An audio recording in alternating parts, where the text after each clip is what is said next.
తెలుగు ప్రేక్షకులకి అందిస్తున్నటువంటి ఎస్విసి అధినేత దిల్ రాజు గారు ప్లీజ్. గుడ్ ఈవినింగ్ కేటీఆర్ గారికి అండ్ మ్యూజిక్ స్కూల్ టీం అందరికీ ఆల్ ది బెస్ట్. ఇందాక కేటీఆర్ గారు ఇళయరాజు గారు మాట్లాడేశారు.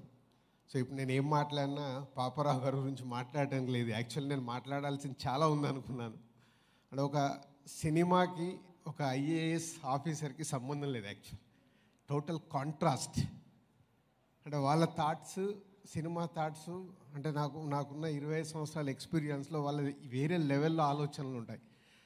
కానీ పాపారావు గారికి తన ప్యాషన్కి ఒక సినిమా లోపలికి వచ్చి ఒక సినిమాని ప్రొడ్యూస్ చేస్తూ ఇన్ని రోజులు కష్టపడి, అంటే నేను ఆల్మోస్ట్ ఒక 4 months నుంచి నాతో ట్రావెల్ అవుతున్నారు. సో నన్ను చేసినప్పుడల్లా అంటే ఎంత ఇంట్రెస్ట్ ఉంటే ఈ సినిమా తీయగలిగారు అనేది నాకు అర్థమవుతుంది అన్న. మీకు నేను ఏ రకంగానే ఈ సినిమా విషయంలో విజన్ అడిగినప్పుడు మీరు ఇంత ప్యాషన్గా సినిమా తీసినప్పుడు ఈ సినిమాకి నేను హెల్ప్ అవ్వాలి అనుకున్నాను. నేను ఈ సినిమాకు నన్ను లోపల తీసుకొచ్చినందుకు ముందు మీకు థ్యాంక్ చెప్తున్నాను. ఎందుకంటే మేము కమర్షియల్ సినిమాలు తీస్తాం, మేము డబ్బు పెడతాము, మాకు డబ్బు ఎలా వస్తే మళ్ళీ ఫ్యూచర్లో తీయాలని.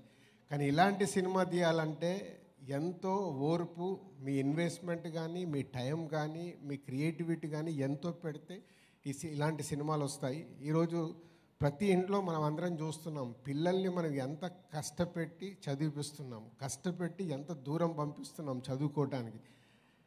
మీరు ఈ మ్యూజిక్ స్కూల్ ద్వారా మీరు సొసైటీకి ఇస్తున్న మెసేజ్ అద్భుతంగా ఉంది. అది కేటీఆర్ గారిని ముందు సినిమా రిలీజ్ తర్వాత మా బలగం ఎలాగో ఊర్లలో షోలు వేస్తున్నారు, ఈ సినిమాని కూడా స్కూల్స్లలో వేయాలి. ఇంకా అంటే పిల్లలకి, పేరెంట్స్కి ఒక మెసేజ్. సో వాళ్ళు ఎడ్యుకేషన్లో ఎదగాలి, కానీ వాళ్ళకి ఇంత ప్రెషర్ పెట్టుకొని ఎడ్యుకేషన్ చేయాల్సిన అవసరం లేదు. సో అది మీరు మ్యూజికల్గా చెప్పినందుకు చాలా థ్యాంక్స్. అలాగే Shreya, you are beautiful and Shaan बहुत अच्छा किया आपने. वो सिंगर ही नहीं है, एक्टिंग भी अच्छा है. आगे मेरा फिल्म में भी पूछूंगा आपको. So thank you Ilaiyaraaja garu, thank you very much. Thank you so much Dil Raju garu. And Paparao Biyala గారిని మరొక్కసారి వేదికపైకి ఆహ్వానం పలుకుతున్నాము. ఇవాల్టి మన